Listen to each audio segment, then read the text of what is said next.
বাংলাদেশের আনাচে-কানাচে জামাত শিবিরই ভরে গেছে। এমন কোনো ঘর থাকবে না যেখানে জামাত শিবিরের দাওয়াত পৌঁছাবে না। তো এ কথাটি বলে গিয়েছিলেন সাইদী সাহেব।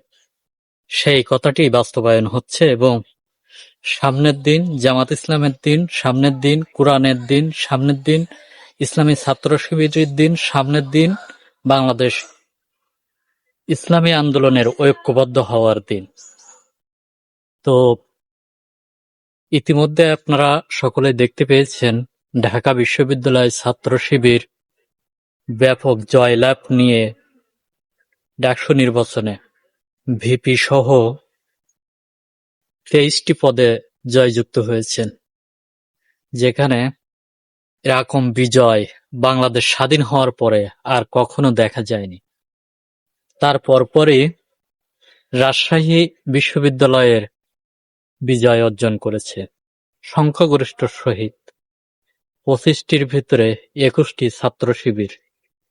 তো এর চাইতে বড় বিজয় সামনে রাজশাহী বিশ্ববিদ্যালয়, যেখানে বাংলাদেশ ইসলামী ছাত্র শিবিরের ক্যান্টনমেন্ট হিসেবে খ্যাতি, আশা করা যায় সেখানেও সর্বোচ্চ জয়লাভ করবে।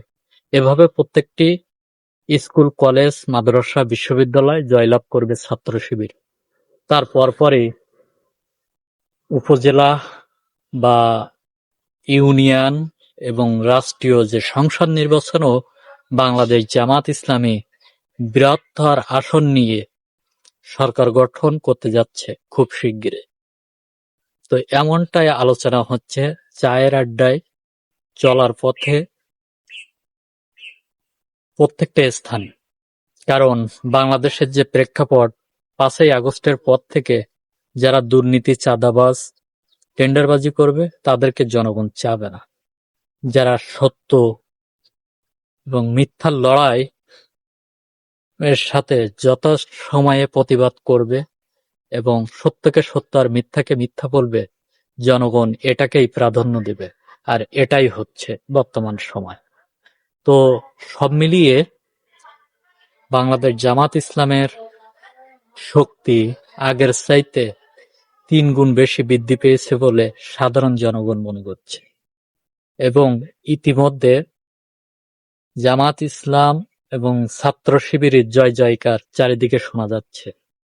বাম রামেরা ঢাকা বিশ্ববিদ্যালয় এবং জাহাঙ্গীরনগর বিশ্ববিদ্যালয় ছাত্র শিবিরের নির্বাচনের আগে একটি অপপ্রচার চালিয়েছিল যে মেয়েদেরকে তারা বাইরে হতে দেবে না, ঘরের ভিতরে আটকিয়ে রাখবে, একটা শাসনতান্ত্রিক কলেজ ক্যান্টিন তারা গড়ে তুলবে। কিন্তু ছাত্র শিবির শাসনতান্ত্রিক কলেজ ক্যান্টিন তৈরি করছে, কিন্তু সেটি হচ্ছে ন্যায় এবং সৎ পরায়ণ। ইতিমধ্যে খাদ্য ডিপার্টমেন্টের যেখানে খাওয়া দাওয়া হয় সেখানে ইতিমধ্যে অ্যাকশন নেওয়া শুরু হয়েছে। হয় তারা সঠিকভাবে খাদ্য পরিবেশন করবে, মানের খাদ্য, আর তা না হলে তাদেরকে ওখান থেকে চলে যেতে হবে। ইতিমধ্যে 100 ছাত্রদের আবাস স্থান, শোয়ার যে জায়গাটা আগে ফ্লোরে শুতে হতো, সেখানে চৌকি ব্যবস্থা করে দিয়েছে ইসলামী ছাত্র শিবির ক্ষমতায় যাওয়ার পরপরই মুসলিম হলে।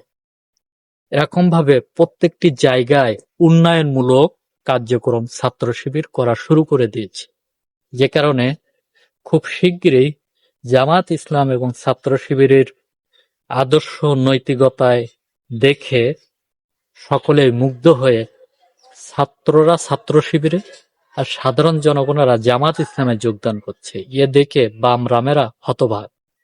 তাই সামনের দিন ইসলামের দিন, সামনের দিন বাংলাদেশ জামাত ইসলামের রাষ্ট্রীয় ক্ষমতায় যাওয়ার দিন। আপনি আছেন তো অবশ্যই।